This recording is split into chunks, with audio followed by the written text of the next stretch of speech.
Hello, ಎಲ್ಲರಿಗೂ ನಮಸ್ಕಾರ. ಈ ವಿಡಿಯೋದಲ್ಲಿ ಕೇಂದ್ರೀಯ ವಿದ್ಯಾಲಯಕ್ಕೆ ಸಂಬಂಧಪಟ್ಟಂತೆ 2024-25ನೇ ಸಾಲಿಯಿಂದ ಅಡ್ಮಿಷನ್ ಗೈಡ್ಲೈನ್ಸ್ ಏನು ಚೇಂಜಸ್ ಮಾಡಿದರೆ ಅದ್ರ ಬಗ್ಗೆ ಇಲ್ಲಿ ಮಾತಾಡ್ತಾ ಇದ್ದೀನಿ.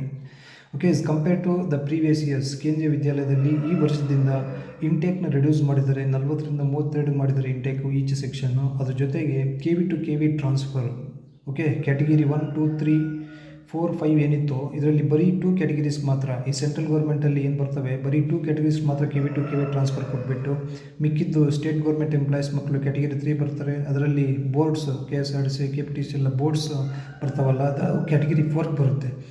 ಈ ಕ್ಯಾಟಗಿರಿ 3 ಮತ್ತು ಕ್ಯಾಟಗಿರಿ 4ಅಲ್ಲೂ ಕೂಡ ಗೌರ್ಮೆಂಟ್ ಎಂಪ್ಲಾಯೀಸ್ ಮಕ್ಕಳಿಗೆ KV to KV ಟ್ರಾನ್ಸ್ಫರ್ ಕೊಡ್ತಾ ಇಲ್ಲ.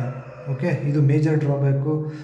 ಓಕೆ, ಇದರಿಂದ ಜಾಸ್ತಿ ಸ್ಟೇಟ್ ಗೌರ್ಮೆಂಟ್ ಎಂಪ್ಲಾಯೀಸ್, ಇಡೀ ಇಂಡಿಯಾದಲ್ಲಿ ಎಲ್ಲ ಸ್ಟೇಟ್ ಗೌರ್ಮೆಂಟ್ ಎಂಪ್ಲಾಯೀಸ್ ಕೂಡ ಇದರಿಂದ ತೊಂದರೆ ಅನುಭವಿಸ್ತಾರೆ. ಅದರಿಂದ ಈ ವಿಡಿಯೋನ ನರೇಂದ್ರ ಮೋದಿ ಮತ್ತು HRD ಮಿನಿಸ್ಟ್ರು ಶೇರ್ ಮಾಡೋವರೆಗೂ, ಮೀನ್ಸ್ ತಲುಪೋವರೆಗೂ ಶೇರ್ ಮಾಡಿ ಅಂತ